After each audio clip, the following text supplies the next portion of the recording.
How the fuck are you filthy halflings doing today? It's the Aussie Metalhead here, and I am back in 2019, and I'm pretty fucking stoked to say that we're going to be talking about something pretty fucking cool to kick things off. So today, I'm pretty fucking stoked to say that we're going to be talking about American melodic blackened death metal orc slayers, Gates to the Abyss. We will be talking about their recently released album, Sorcery of Melkor. To make things even fucking cooler, this is not only my first review of 2019, it is also my first requested review of 2019. I want to do a shout out to Ryan for messaging me, hitting me up, and asking me to review this shit. Cheers, man. Had a lot of fucking fun with this one. Sorry it's taken a while to get out, but here we fucking are. In case you hadn't already figured it out from the album title, these guys are majorly influenced by the works of Tolkien. Not only from the name of the band, the concept of the album art, their lyricism, they are completely fucking devoted to talking about the world, the lore, and the mythology of the Lord of the Rings universe, which I think is pretty fucking sick. So if you like a little teaspoon of sorcery with your death metal, then fucking look no further, cunt, because we've got you sorted right here. So let's take a fucking trip to Middle-earth, shall we? I hope you brought your fucking orc-slaying axes. Let's fucking get into this. Altar to the Orc Lord starts out with a simple, melancholy acoustic guitar line that creates a superb atmosphere of mystery and intrigue. Before long, a melodic, forlorn lead guitar line permeates the mix before all too soon dispersing, leaving nothing but a subtle sound of howling winds in the background. It's a pretty fucking phenomenal intro that creates tension but doesn't overstay its welcome. Then, with a flourish of chords, we're thrown right into the main fucking verse. If you're a fan of Old School In Flames, Chthonic, Emperor, and especially Black Dahlia, then you'll be right at home in this riff. I don't normally like a lot of high-end screams, I'm usually more of a low-end guttural guy, but fuck, Brad's vocals are varied and very fucking dynamic. I fucking love the brief foray into absolute death metal during the main riff.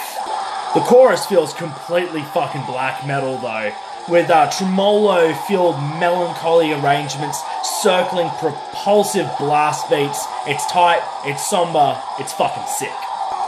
Drummer Chaz does a fucking great job here at mixing up his rhythms with some cool fucking kick patterns and some solid fucking blasts. The only thing I'd maybe slightly critique is just towards the end of this song, it would have been cool to maybe hear some more cymbal work, maybe some flourishes in the cymbals.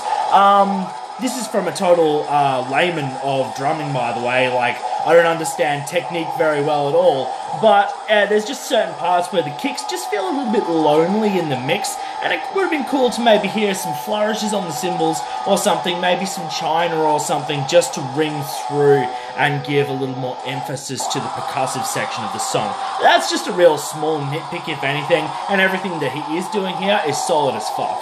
All in all, we're off to a fucking great start here.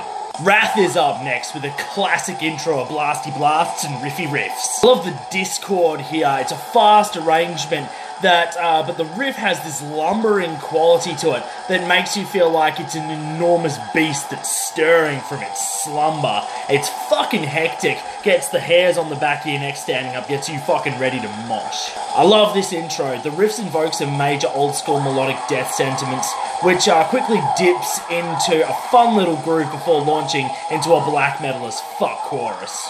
All of these different elements together could actually prove to be jarring as fuck if not done properly. But I find that each section slides into the next, transitioning very smoothly. It creates a very highly infectious nature for these tunes, just due to the unpredictability, and as well, this adds to the replay value immensely. As a big old school fan of Dimmu Borgir, there's a section towards the end of this song where Brad's vocals sound very Shagrath-ish. I don't know if it's the effects on his vocals or something, but the fucking range he's getting there, that mid-throaty kind of, oh man, it's so fucking cool. It's so rare in the fucking mix, but when he comes through and says the only power needed is the one ring, oh man, it's like my favourite bit in this fucking song, man. It's fucking awesome. It's a fucking excellent little twist in this cocktail of a banger. Next up is the delightfully titled Lord Gothmog. Any Lord of the Rings fan should really get a kick out of this one. It opens up with some swaggering little licks and some sick rolls before letting the arrows fly into the main verse.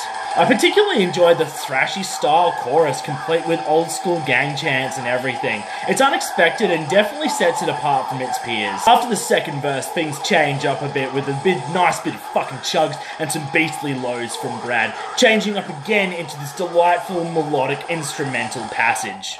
This song is one of my favourites because it's a bit more experimental. They somehow pulled this off really fucking well. These cunts do not need any magic fucking rings to rip the head off their fucking listeners.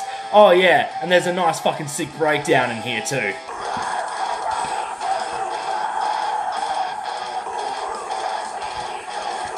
Iron Mountains comes in swinging a bloody fucking war axe into the cranium with a berserker-style attack of vicious triplet-laden fury. Some of my favourite fucking vocals on this song in particular, as Brad mixes his highs and lows to maximum fucking effect. Along with some mad instrumental goodness, this one grabbed me by the fucking scepter and would not let me go.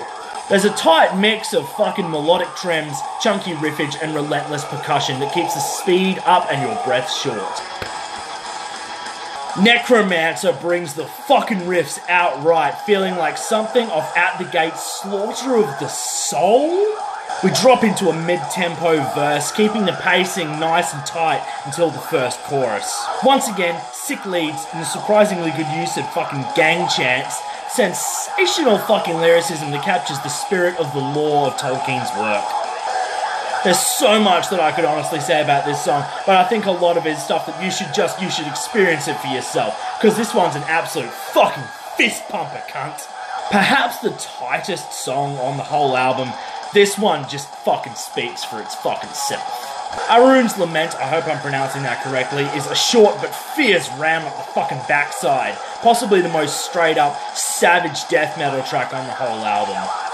I particularly like the chorus that changes things up with these bellowing but slightly more melodic vocals. They have a certain like Gojira-like quality, sort of like bellowing but having this slight fucking key change or register change mid-through. It's really fucking effective. When you hear it, you know what I'm fucking talking about. It's fucking awesome.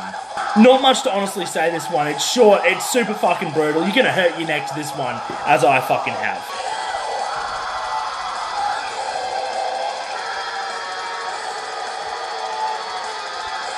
It fucking shakes things up so well and keeps the pace going really nicely. So far, I'm really impressed with the variety and the pacing of this track list.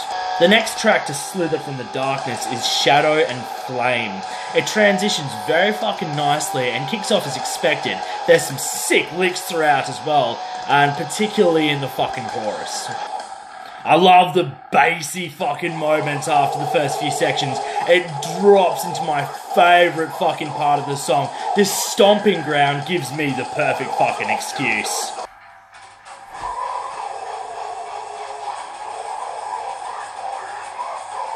Man, so far this album's actually sick as. I'm really enjoying this one, but like, it's like 12 tracks. There's gotta be some filler, right? There's gotta be some filler, right? Fuck Black Rider, man! I mean, any song about the Witch King of the Nazgul's gotta be metal AF, right? Metal is Frasier. And that it is. This fucking rips into this Necrogoblikon Dark Funeral sort of riff before crashing down in a mighty warhammer of a chorus. Leads, licks, and a hell of a lot of double bass. Some mad fucking vocal lines. This is easily in my top 3 tunes material here. Equal parts riff, groove, and blast. Spawn of the Defiler comes in strong, and although it doesn't do a lot to change the previously established formula, it has some golden moments, particularly the chorus. Brad's vocals shriek so violently that it sounds genuinely fucking painful to the larynx. There's some cool thrashy riffs throughout, and a solid hooks that lends to some fucking real major replayability. Primeval Night feels so fucking Dahlia in its intro, but it has a few sneaky tricks up its sleeve. Brad is an extremely fucking diverse vocalist here. I love the more black metal edge side that permeates such tracks as this. There's a mad break at the halfway point of this song. The tempo drops and it just feels very sickened, malicious lick that comes in and just completely dominates. Feels like such an old school death metal kind of section to throw in, but it works so fucking well.